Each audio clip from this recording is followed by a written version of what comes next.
Impact Family, impacting the world through healthy family. Shalom sahabat Impact Family yang dikasih Tuhan. Saat ini kami sedang berada di mana Ibu Agnes? Di Kota Samarinda, Kalimantan Timur. Dan ini adalah tempat pusat budaya yang namanya Desa Pampang. Ya. Jadi di sini biasanya tempat untuk orang menari, menunjukkan kebudayaan Kalimantan Timur. Dalam rangka apa kita di sini? Dalam rangka memperingati Hari Kemerdekaan Republik Indonesia ceritanya, ya kan?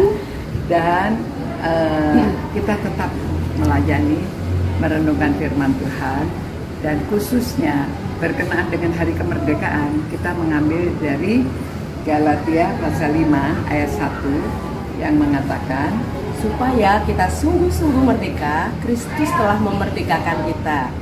Karena itu berdirilah teguh dan jangan mau lagi dikenakan hukum perhambaan. Ya, jadi kita harus berdiri teguh karena kita sudah dimerdekakan. Kita dulunya hidup di dalam dosa dan oleh Kristus kita dimerdekakan. Kita tidak lagi hidup di dalam dosa, melainkan kita sudah merdeka.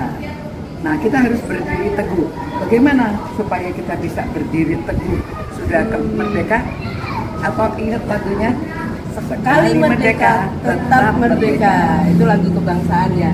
Lagu kemerdekaan maksudnya. Sekali merdeka, tetap merdeka, gitu kan? Dan tetap setia ya. Selama hayat di kandung badan, kita tetap merdeka di dalam Tuhan juga. Kita merdeka dari dosa dan kita tidak diikat lagi oleh dosa. Yang diikat oleh dosa suruh berdiri teguh itu yang bagaimana? Kita mesti tetap teguh berpegang kepada firman Tuhan. Ya. Maksudnya merenungkan firman Tuhan itu siang dan malam, gitu kan ya Mam ya? Ya, tapi merenungkan lalu untuk praktek hidup itu merenungkan firman Tuhan siang dan malam itu bagaimana? Merenungkan firman Tuhan itu kalau boleh dikasih gambaran ya, kasih gambaran itu ada seekor sapi nih. Sapi itu kalau dikasih makan pagi, siang waktu dia istirahat, itu mulutnya masih renyah. Padahal makannya tadi pagi tuh, dikunyah, ditelan. Tapi pada waktu siang dia istirahat, ini mulut masih ngunyah. Gitu ya. Kalau bahasa Inggrisnya tuh ganjemi gitu ya, ganjemi. Jadi makanan yang tadi sudah masuk ke perut itu dia cerna ulang sampai lembut, kemudian dia masukkan ke perut, ke pencernakannya. Nah, mungkin seperti itu merenungkan firman Tuhan itu artinya dan malam, ya. Apa yang sudah kita baca, apa yang sudah kita pelajari, sepanjang kita beraktivitas itu kita ingat lagi, terus kita coba praktekkan itu. Jadi pada waktu kita mengalami sesuatu, kita ingat, ya firman Tuhan berkata seperti ini, gitu ya. Contohnya misalnya di rumah. Di rumah masalah apa yang bisa kita gunakan untuk merenungkan firman Tuhan siang dan malam? Masalah-masalah, kan ibu aku sudah berumah tangga, anaknya yang hari-hari aja ya, misalnya cucian di rumah banyak sekali gitu kan, secara apa ya, jengkel, capek, kesel, kenapa sih pada nggak dicuci. Jadi saya mengerjakan itu menggerutu kalau nggak ingat firman tuh, apaan sih ini cucian lu? Semuanya nyuci semua gitu. Semuanya ibu. Tapi kalau ingat firman Tuhan tadi yang dibaca, karena merenungkan firman Tuhan berkata, lakukanlah segala sesuatu seperti untuk Tuhan. Jadi pada waktu ngadepin cucian yang segunung tuh, ya yang segunung, ingat lakukan segala sesuatu seperti untuk Tuhan. Jadi mengerjakan itu ya enjoy aja, nggak marah, nggak menggerutu. Walaupun harusnya mengajar juga anak supaya bantu ya. Suami bolehlah bantu ya. Dan siang dan malam. Jadi maksudnya ini tadi sudah contohnya sudah bagus ya. Jadi kita berdiri teguh, jangan mau lagi dikenakan hukum perhambaan. Nah, jadi kalau kita dikenakan hukum perhambaan berarti kita masih melakukan dosa-dosa itu dan kita belum bisa menghayati firman Tuhan. berarti kita masih terikat dengan dosa, kehidupan dosa. Misalnya kehidupan dosa yang bagaimana? Apa ya? Bolos. Saya lebih suka trip sama teman-teman saya karena itu kan hobi gitu kan. Daripada saya mesti kerjakan tugas rutin saya, melayani di gereja. Saya bisa bilang ini melayani di gereja bisa besok. Tapi trip sama teman tuh kan nggak akan terjadi 2 kali gitu. Nah, saya lebih pilih itu.